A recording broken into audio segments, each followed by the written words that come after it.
The following is rated F for fairness. Viewers' discretion is advised. Welcome to the Audio Show. Alright, so some people ask some important questions. Did Lauren actually write this? I'm not sure if she actually wrote this, but what she's letting me know is that she wanted to show different range of herself on screen.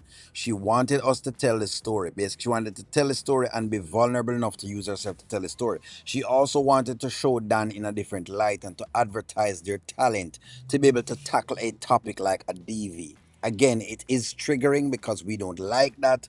But she says, O'Neill, I want you to look at it as art and I want you to judge the art. In other words, am I allowing you to feel the scenario and feel the situation in itself? I get it, friends. If it is too much for you, then I get it. But the creator has asked me to support them and I'm going to do just that. She responded when I went into the DMs. All right, so let's jump into it. Let's go. Because you don't understand, you're not in my position. You're never going to feel what I feel.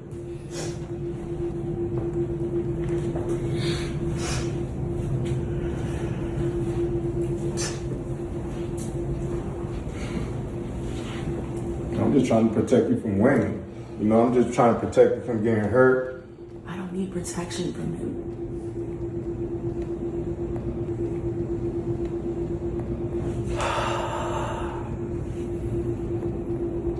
You'll never understand. It's like he's used to getting everything he wants. He got everything that he wants, you know, and you all that I have. All right, so Dan is upset. A lot of people, men sometimes will get upset because the next man get what they want, right? Sirens passing. A lot of men get upset about this, okay? But you can't be upset at another man for being successful. You just have to kind of understand that the next man just successful. Get your game up. Simple. Seriousness. It's really not even like that.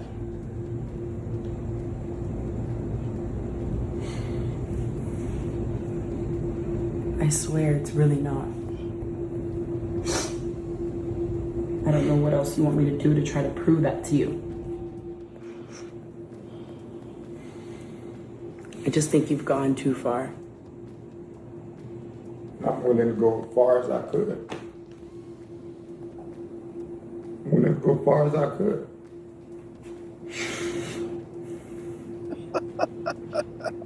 So Dan start back with the balling again. The balling not going to cut it because like you can't do some craziness and then you ball again and whatever it is because then people is going to believe that you're not really sure about it. It's like the boy who cried wolf. Like people aren't going to believe it after so many times of using the crying scenes. You're not going to win them back over with the tears.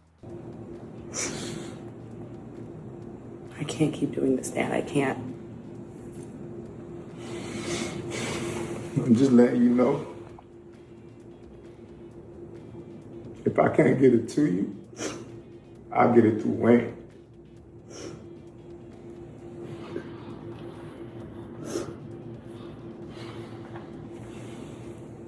I'm not hurting. Trust me.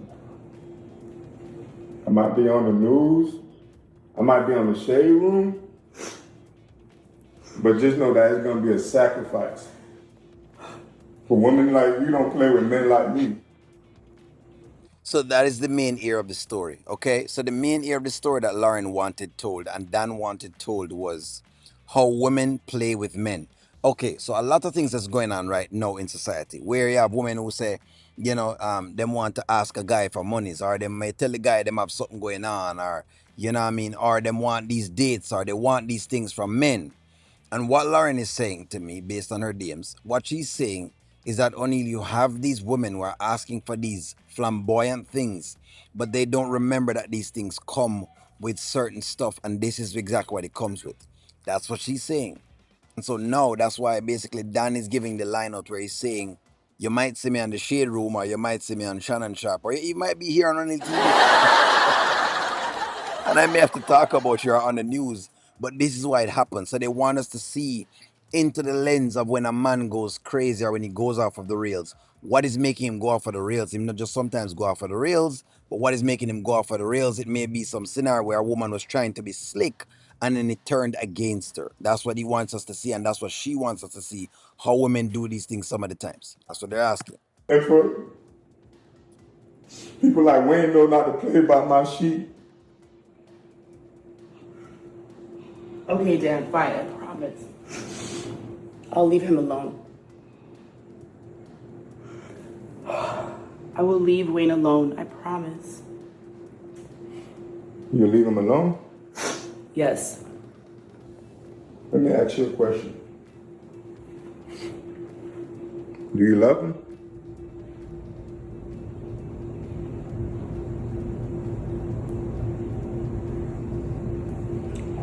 Yes.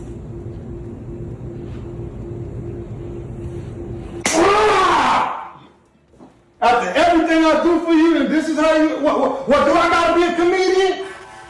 Do I gotta be rich? What do I have to do?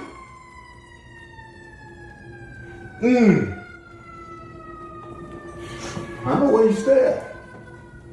I sent him a message the other day through his brother.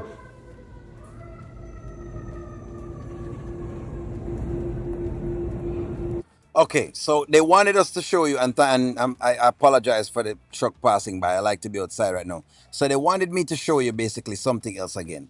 Men are not really easy at taking the truth, but we need the truth. So if you look at Dan's reaction is much of like what is probably going to happen with Dave, right? Where he'll have to get the truth out of a woman. It's tough to hear it, when a woman says she love her next man, and you are pouring in your all, but she's telling you all of this. You don't like it, and you wouldn't want to hear it, but you have to hear it. And so it is best to tell that man the truth. So for the first time in a long time, she's telling him the truth that she love Wayne, right? Even if she never love him, right? Even if she never love Wayne, which we think that basically she's falling in love. I think she's falling in love, but you know what I mean? Like, she still have the scamming in her, but I think every now and again, little things making her fall in love, because it is what it is. You can start out scamming and then kind of fall in love, if that makes sense. So many times you have those things happening. So I think that that's what they're telling in this side of the story. You know what I mean? That, she's telling him the truth. And so I'm handling the truth at this point. Can you handle the truth? But even then, still tell people the truth. Regardless of if they can handle it or not, tell them the truth. Promise you, I'ma hurt him. Do not do that. Do not do that. Call him now then. Call him now! I'm not going to do that. Call him now! All right, so the next scene we're going to see is basically them talking to Wayne over the phone. This is not going to go anywhere because, again, there's a restraining order. People keep saying, why doesn't she call the police? That's the point of what she's saying in the story. So part of what Lauren is saying is how women put up with a lot of this and they don't call the cops. They're saying a woman put up with too much things for too long. It's like a woman that says, the man was very abusive for the whole entire 10 years. And then people ask her the question, so why didn't you do anything about it? Why didn't you leave? That's what Lauren is saying. A lot of time people are in these weird situations or situationship. And of course, the scamming isn't great, but she's saying, regardless of whatever the scenario, there comes a chance when you need to basically call the cops. Just like Dan had a chance to leave or to find some way of getting his money back. The same thing is happening as well for Lauren, where she has a moment to basically do something about it, but she doesn't do anything at all about it. So they're showing it from both sides. You as the man need to know when a woman starts to ask for this and she's starting to ask for that, you need to ask questions. So that is Dan's side of the story. Dan needs to be asking questions, but Dan never ask any questions. Instead, Dan just spend, and never ask questions, much like Dave. Then now you have the side of basically of Lauren, where Lauren is seeing Dan go off, and instead of basically calling the cops and making sure she separates both of them from it getting any further, she's enabling it. That's why they want the stories to be told, because they're showing you how people do not just end things, they consistently perpetuate it until it gets worse. Friends, give me a take, like, share, comment, subscribe. Talk to you soon.